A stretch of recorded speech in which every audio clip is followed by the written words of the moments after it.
Hello everyone. Uh, in this lecture, I will be talking about group theory. This is for BSc first year and paper 1. This is also called modern algebra. So we know what is set. Set is a collection of well-defined objects. So that is a collection. So in that collection, you cannot do anything. So we want to define some algebra or some structure or some formula so that we can talk little more about that group. So we know that the set of all real numbers, set of all natural numbers, these are also set. But here certain operations are there like addition, subtraction, multiplication and all. So we want to define such kind of operation here. In other words, we want to generalize these things, these operations, and kind of mimic those properties.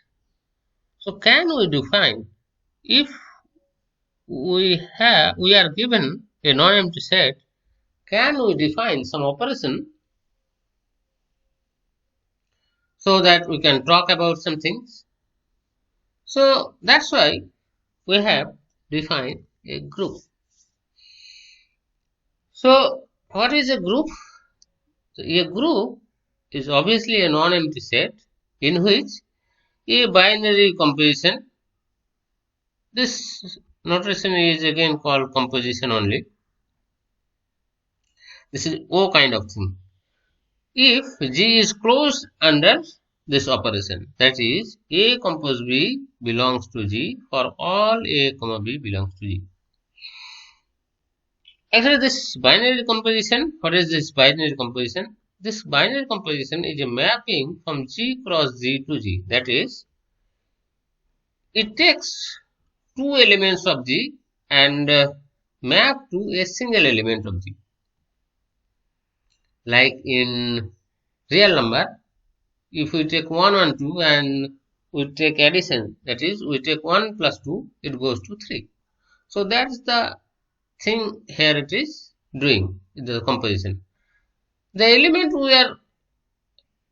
resulting element we are denoting by A compose B. Whatever is A and B, their composition is written as A compose B. We know that G cross G, the set has the elements of the form A comma B. So this mapping is look like F of AB. So this will be some element in G. That element is denoted by A compose B. So for all elements, A compose B belongs to Z. It is that element should be belongs to that the set. Like if we take the set of natural number, Prakritik Sankhya ka set. If the operation is plus, that is 1 plus 2 is 3, that also belongs to. Whatever the number, two numbers will take, their sum will belongs to the natural number. But if the operation we are taking negative, then if we take the element 1 comma 2, then 1 minus 2, that is nothing but minus 1, but that does not belong to the natural number. So that is that minus is not closed in set of natural number. So first property for group is G has to be closed under this. That is, for any two elements AB, their composition A compose B is also belongs to G. This composition is associative. That is, A compose B compose C. That is, if we take this first and then composition with C, which is equal to the B compose C. First we take the B compose C and then A, that will be equal. Like if we take three numbers, 1 plus 2 plus 3. So if you take 1 plus 2 first and then add 2, 3, it will be 6. And in other way, if we first add 2 plus 3, that is 5, and again add with 1, it will be 6. So they are same. But this is not true for minus, because if we do 1 minus 2 minus 3, so if we do the first, if we took the bracket in the first two, then the result is different if we take the bracket in the second two. So for a set G, it will be a group if this is the second property, this is associative. Third property is there exists an element E in G such that E compose A equal to A compose E equal to E A. That is, this is kind of zero elements. Like if in a real number, if we add 0 with some number, that is A plus 0, it is nothing but A. So this is called identity element. And for each A belongs to G, there exists an element A dash in G such that A dash compose A dash, A compose A dash equal to A dash compose A equal to E. This group, so the non-empty set with these properties, this is a group. This group is denoted by G comma composition. See, this composition is needed because with some operation, like say R, if G is taken as R and the composition is taken as plus, then G plus is a group. But G minus is not a group because it will not satisfy all this property. This is not associativity is not satisfied. So if we want to specify some groups, we have to specify the set and the operation. Now we will see one or two properties related to the group. Here two theorems we have stated here.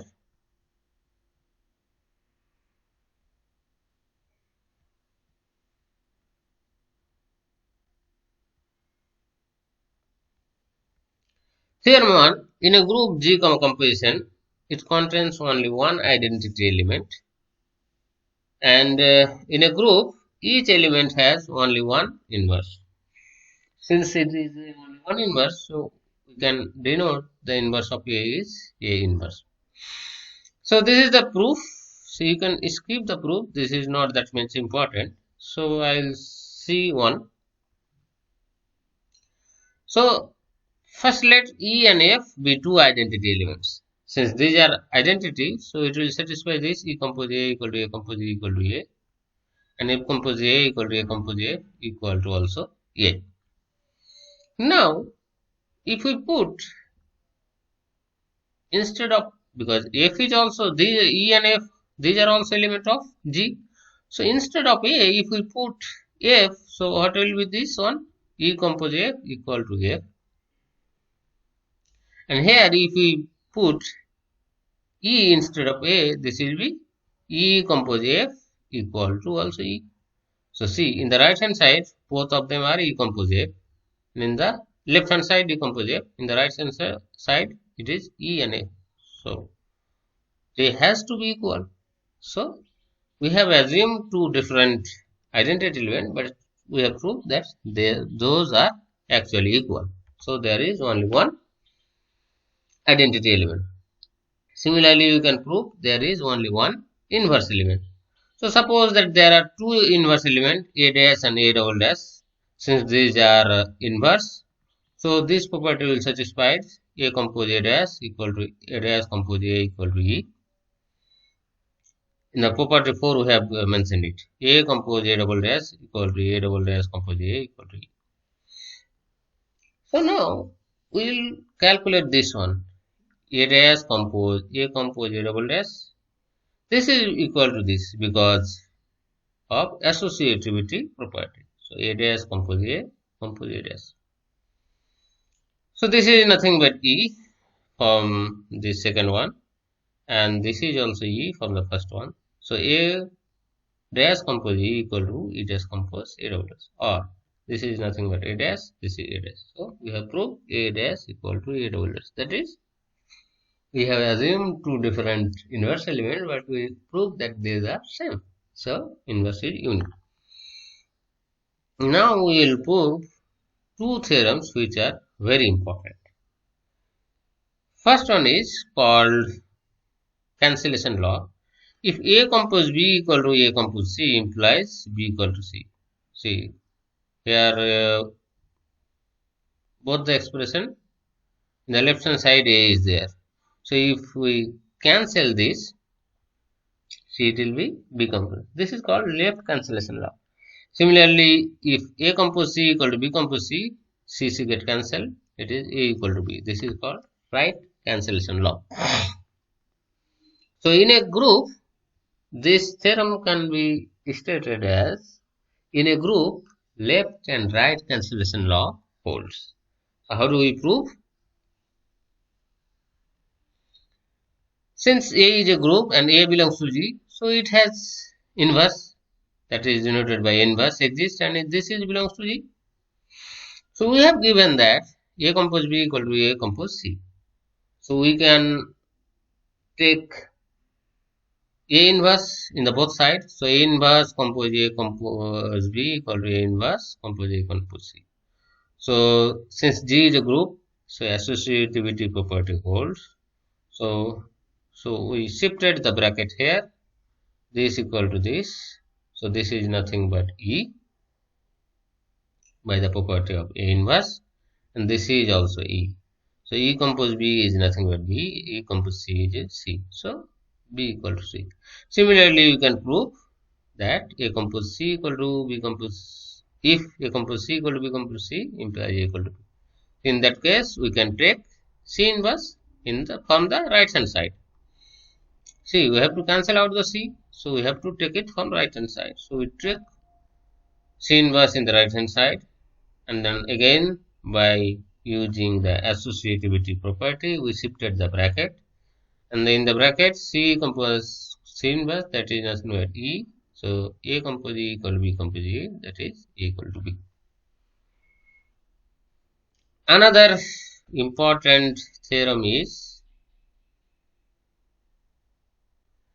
in a group, A compose B inverse equal to B inverse A inverse for all A comma B belongs to. Since A comma B is an element of G, so their composition is also element of B, because the composition is formed what? G cross G to G. So it should have also an inverse. So A compose B inverse exists, and A inverse B inverse exists. So their composition B inverse and inverse, those all are belongs to G. Now to prove some element has inverse, we need to find an element A dash such that A compose A dash equal to A dash compose A should be equal to E. So let us calculate this, because we have to prove that inverse of this element A compose B is this. So first let us calculate this one. B inverse composition A inverse compose AB. So since this is a group, so we can shift the bracket wherever we want. So B inverse compose, we took the bracket in the between. So in the between A inverse A, that is nothing but E. So we can take any one of the bracket. So B inverse B equal to E. Again, similarly, A compose B inverse A inverse equal to A compose. Take the bracket here. So this is nothing but E, and then it is A compose A inverse equal to E. So what we have seen. So sometimes we don't use this composition, because here whatever be the composition is, we will use that composition here, but the result is always true. So sometimes instead of using this composition, instead of this we just write AB. So in other words, this one is written as B inverse A inverse of AB. That is, here actually the composition is treated like multiplication, but this is not a multiplication, but it is written as this. And AB compose B inverse equal to E. So see, this is the element kind of A and this is A dash. So A dash compose A equal to A compose A dash equal to E. So that means this A dash will be the inverse of this. So AB inverse equal to B inverse A inverse, that is A compose B inverse equal to B inverse A inverse. So now I will see some example of group which we already known, like the set of rational numbers. No, not rational numbers. Set of all integers, that is 0 plus minus 1 plus minus 2 . This is commutative group with respect to plus, because this operation is plus. So we can show all these four properties, that is closed, because addition of any two integers is again an integer, that is plus is closed, and this is associative, and 1 is the 0 is the identity element, because 0 plus some number equal to 0 plus a equal to a plus 0 equal to 0, and inverse, because if a belongs to z, then minus a is the inverse of that element. So this is a commutative group. Commutative, when we will say that a composition is commutative, if A compose B equal to B compose A for all AB, then that set is called commutative. So if we take two elements, let's say 1 plus 2 is jitna hoga, 2 plus 1 is same. So this is commutative. Similarly, Q plus set of rational number, set of real number, set of complex number, all are commutative group. Also, if M is positive integer, then MZ, that is nothing but M into X, that is also a commutative group with respect to obviously plus. But with respect to multiplication, these are not a group, because in these groups 1 is the multiplicative identity, because for multiplication 1 into A equal to A into 1 equal to A hota.